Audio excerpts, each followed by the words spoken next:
Square, and there is also a huge crowd at Tverskaya Street. There are two big celebrations in Moscow tonight. Everything in Russia is concerned with politics, so there's one party that's being run by the city and another party that's being run by the national government, and that's the one you're looking at right now behind me. And there you, of course, see the very center of the cathedral that was built in the 16th century by the order of Ivan, sometimes known as Ivan the Terrible. There are actually 9 domes there on the cathedral, and each one a separate church, and there the Kremlin, standing on top of one of Moscow's 7 hills. The sense of history in this place, and very deeply troubled history sometimes, Mort, is extraordinary. It is extraordinary, and I was talking with one of my colleagues and an old friend of yours, our cameraman Max, who just a few moments ago said, never in my life could I imagine that there would be such a wild, wide-open, democratic, free speech kind of celebration as there is tonight here in Moscow. Midnight in Moscow. Happy New Year, Peter. Happy New Year to you, Mort.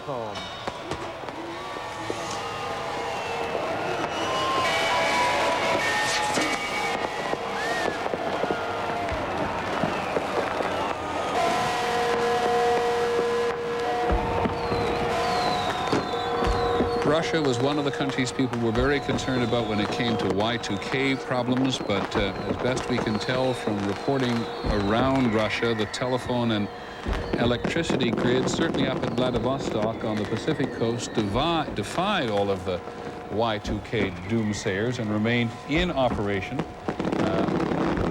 No problem throughout Siberia, no problem throughout the Urals, where many of Russia's nuclear weapons are sold. Have you seen any evidence of it in Moscow at all, Mort? Peter, I've seen absolutely, and I can barely hear you because there are fireworks booming all around our balcony here on the 8th floor overlooking Red Square.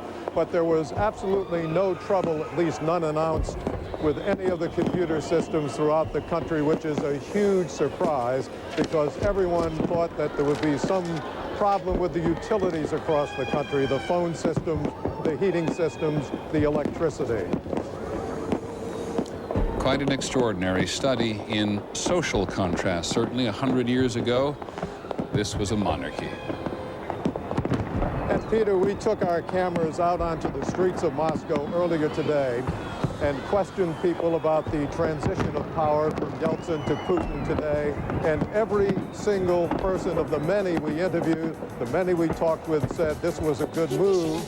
And that was confirmed by the Russian stock market, which went up 14% today and had to be closed because it was going out of sight.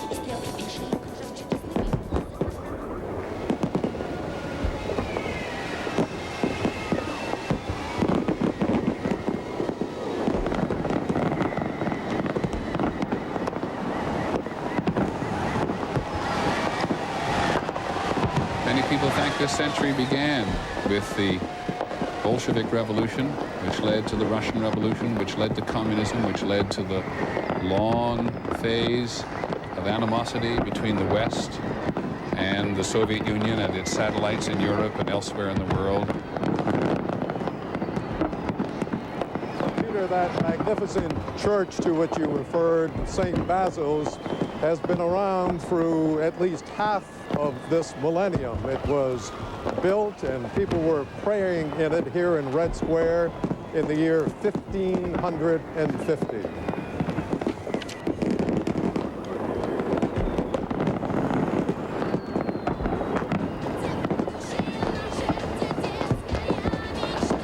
It's quite an astonishing sight. It is astonishing, and I can tell you that the building, the Kempinski Hotel, we are on the 8th floor. The building is absolutely shaking.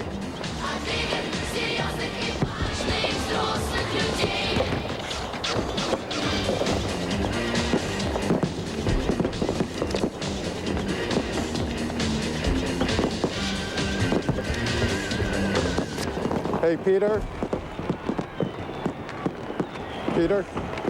Thank you, Mort. In a moment, we're going to go off to the Horn of Africa and talk to ABC's Jim Wooten, who is in the nation of Djibouti. But for a moment more, feast your eyes on the Kremlin. Remember what history has transpired here how much the world was rent asunder by the people who ruled here for so long. In a very short period of time, in recent times, the Russian people, what is left now of the former Soviet Union, have decided they prefer a man whose great advertisement is strength and power in the Kremlin, currently fighting a war in Chechnya, to lead them as the president into the 21st century. I'm told we can even go to Djibouti now, so let's move just momentarily here from the Kremlin. There's Lenin's tomb there. Outside Red Square, tremendous hope and symmetry that we've seen so much. Let's go to ABC's Jim Wooten on the Horn of Africa. Hey, Jim, the Russians and Soviets and the Americans and everybody else have fought over that neck of the woods where you're standing now. That's absolutely true. I was about to say, you want some contrast in this broadcast, going from midnight in Moscow to midnight in Aliyadeh. Just listen. There's not a sound here. 11,000 refugees from Somalia have gone to bed, with no particular reason to celebrate. One of the reasons that they don't have anything to celebrate is that all through sub-Saharan Africa, the Cold War, as it existed between the United States and the Soviet Union, changed this continent radically, and not for the better. In Somalia, for instance, which was a Soviet client, you had a great many weapons which were brought in there, planes, small weapons, etc. So now you have a country there that has almost disappeared. That's where these people who are here, and the few who've stayed up with me to more or less celebrate this New Year, can't go back home because their country is a wreck. That's the case all around Africa. It hasn't been a very good century, and I must say that after spending a lot of time here and coming to love Africa, I can't say that the 21st century looks much better. I was going to say, Jim, that you've done some very eloquent reporting from Africa over the years, and I know you do love it. What's it been like spending the day there, just personally? Well, it was interesting for me in this particular place. We are about 6 miles from Ethiopia in that direction, and about 12 miles in the direction of the camera from Somalia. But it is a landscape that is eerie, and it occurred to me when everyone's been talking about Millennia and Millennium that this place, with the exception of all of these tents, this place probably looks exactly as it did 1,000 years ago or 2,000 years ago. Africa doesn't change very fast, and that may be one of its problems. I was also reminded from Jack Smith's fascinating report from America Online that of something that Kofi Annan said not too long ago, and that is half the world has never made or received a phone call. And that's certainly the case in this place. There are no computers here. There's no online. There's no internet. And just the very fact that we brought in a great amount of gear and equipment to this place today turned into an event of really large proportions. Hundreds of people in the camp came out to see their first television camera. There's no power, no electricity, no plumbing in this place. Our lights are generated. Our power is given by a generator, and so even the lights take on a great special meaning for the people here. Well, Jim, I very much appreciate you being here. I was looking at the number of related deaths in Africa just through war since 1974. 5 million people have died there. And as we take one last look, perhaps, at Jim's refugee camp there in Somalia, we're reminded again of one of the great challenges as everybody talks to us about Africa in the new century. The World Health Organization, that 70% of the people who are newly infected with AIDS come from sub-Saharan Africa. Eastern and Southern Africa account for only 4.8% of the world's population, and yet 50% of the people in the world infected with the HIV virus.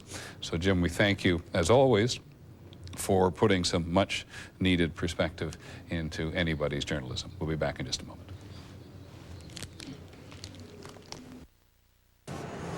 Midnight, just a couple of hours away, and there on the banks of the River Thames, Her Majesty the Queen, the Duke of Edinburgh, her husband on his right, and on her left, I think, Charles Gibson, who's not too far away, a Tower warder. I only say that because you're close to the Tower of London, right or wrong?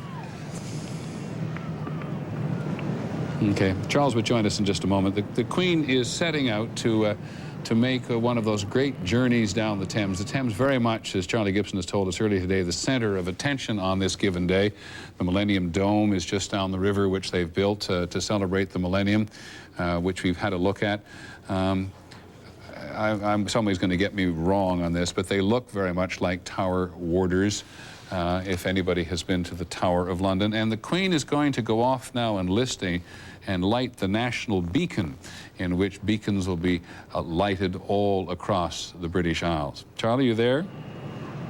Yes, Peter, the Tower wardens look like the beefeaters. Those are the people that are most familiar, or the costumes that I think are most familiar to Americans, those beefeater costumes. She's getting on a barge or a ferry, which is going to be used now from now on to carry people up and down the Thames River to the Millennium Dome that has been built in Greenwich, which, as you know, is down the Thames from London. And she is going to take this cruise through the city of London, and then when she gets to Tower Hill, she is going to light this beacon. Now, many of the beacons have already been lit in various parts of the country. There are about 300 of them, gigantic beacons. This one that she'll light is the biggest of all. It's about the size of a tennis court and about 2 double-decker buses high. Absolutely spectacular view of Tower Bridge. And from just the sounds in the distance, I gather more and more Londoners are coming out to participate. Well, Peter, you must understand that this celebration in London, first of all, there's the celebration down in Greenwich at the Dome, but that's only for a few thousand people. But the celebration in London itself will extend 4 miles along the Thames. And the embankments on both the north and south side of the river are absolutely packed with people.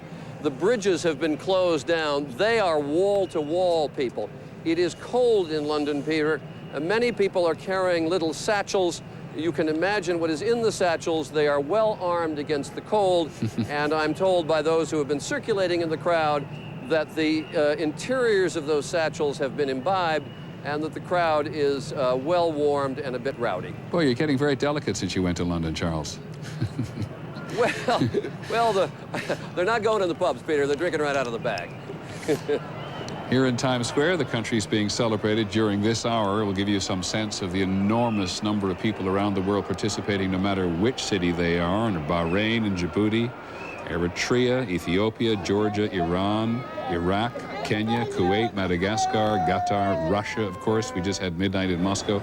Saudi Arabia, Somalia, Tanzania, Uganda, and Yemen. And we want to check in quickly with one of the great celebrations that brings people from all over the world together.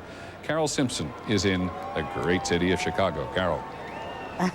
How are you, Peter? As I've heard you talk about the celebrations around the world, I am in the heartland of America, and this is a country of immigrants. And many of the people that have settled in Chicago have come from other countries around the world. I am right now in the Humboldt Park Field House, one of the Chicago Park District field houses, and I'm here at one of the Dance Till Dawn neighborhood parties, and this is Chicago. Look at the children, and you can tell that they are children of color. Chicago is majority minority now. There are 40% African Americans, 25% Hispanic, and the rest are white Americans. But this is Chicago. I'm proud to show you these children. There are parties like this going on all over the city and celebrating diversity.